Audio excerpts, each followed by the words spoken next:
Claire's heart quickened as the sound drifted through the air again. A hollow groan, rising and falling, like wood splintering in the distance. It wasn't thunder. It wasn't the creak of trees either. There were no trees, not here. The plain stretched wide and barren, offering nowhere for anything to hide. And yet something was out there, moving with purpose.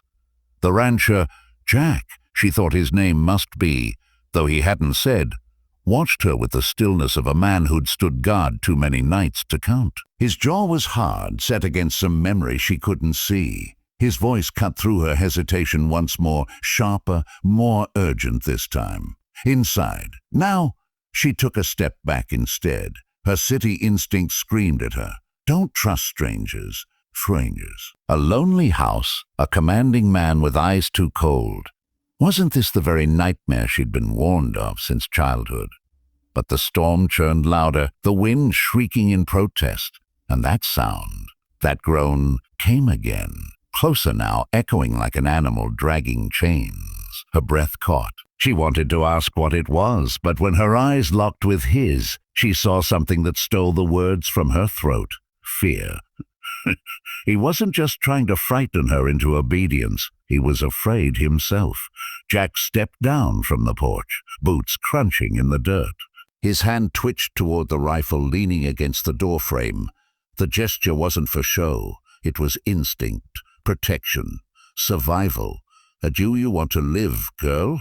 His voice was lower now, almost swallowed by the storm. Because if you do, you'll get in that house this second. The wind whipped her hair across her face, blinding her. She shivered, gripping her coat tighter, but her feet stayed nailed to the earth. Every choice seemed wrong. Go inside with a stranger or stand out here with whatever was crawling closer through the dark. And then she saw it. Not clearly, not yet, but against the stretch of horizon where the storm clouds swallowed the last of the dying light, something shifted.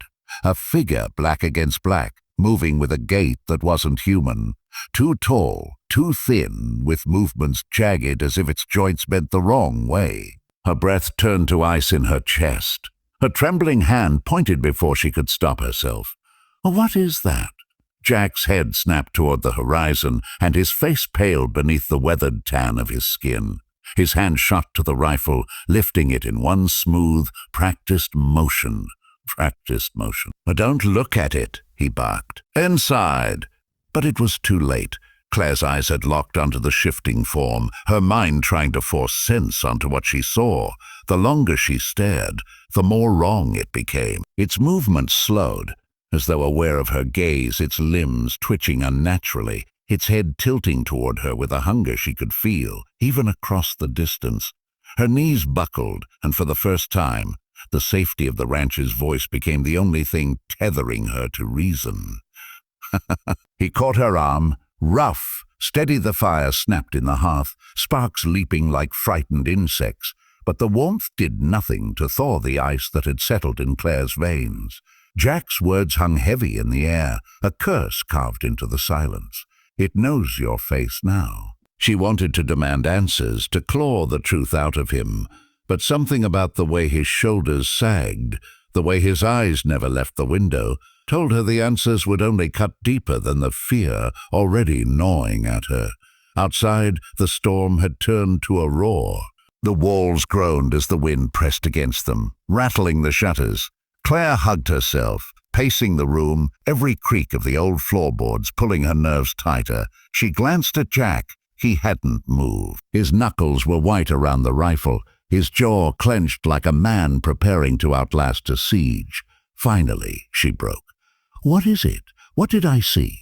Jack's head turned slightly, enough for her to catch the flicker of something raw in his expression. Sorrow, maybe. Or resignation.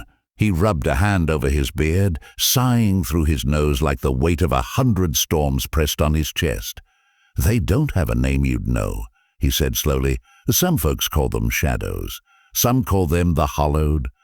Doesn't matter. What matters is once you look at one, it looks back, and it never forgets. Claire's stomach twisted. You're saying it saw me? That it wants me now? His eyes cut to hers, sharp as the edge of a blade. It doesn't want you. It needs you, and it won't stop till it has you. Her mouth went dry. Her mouth went dry. She wanted to laugh it off, call him insane, some desert hermit lost to his own paranoia. But then the sound came again. Not the storm. Not the house settling. A scrape low and deliberate against the wall just beyond the firelight. Long, slow, like nails dragged across wood. Claire's breath hitched. She spun toward the window, but Jack barked so sharply it froze her in place. "Don't." His rifle lifted slightly, as though he'd shoot her if she disobeyed. "Don't you dare look." Her voice cracked. "But it's out there. That's what it wants." His tone softened, but only by a thread. "The more you see it, the more it sees you. You give it attention, it feeds on it. You keep staring, and soon enough, you'll go to it willingly."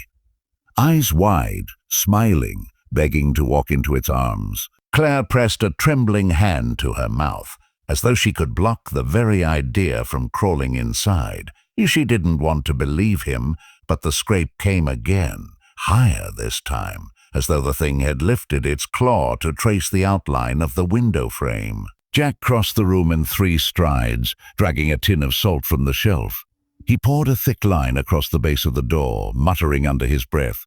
Words she didn't understand, words that sounded older than prayer. "Oh, what are you doing?" she asked, voice shaking.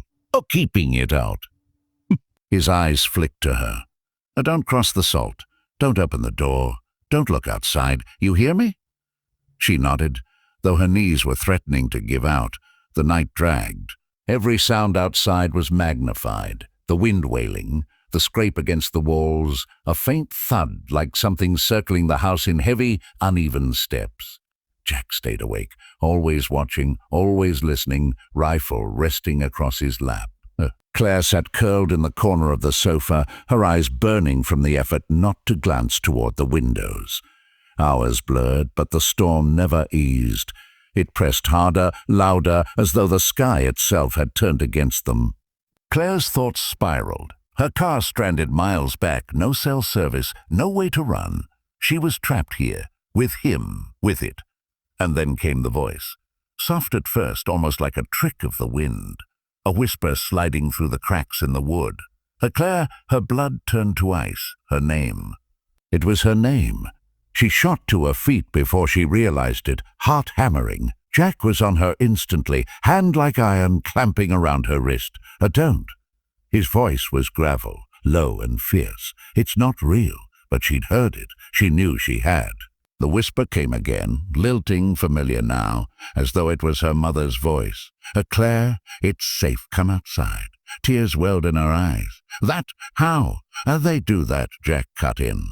His face was stone, but his grip on her arm betrayed a tremor. "They sound like what you want most. They sound like the ones you love. That's how they pull you in." Her legs shook under her. She wrenched free of his grip, staggering back, clutching her head. She didn't want to believe, but the voice came again, clearer, stronger, curling around her like silk. "Please, baby, just one step." Her chest cracked with longing. She hadn't heard her mother's voice in years, not since the accident. The sound of it shattered her, and before she knew it, tears streaked down her cheeks. Jack stood between her and the door, rifle raised. His voice was a growl of command. "Fight it." "Don't listen, that thing out there, whatever it sounds like, it ain't your mother."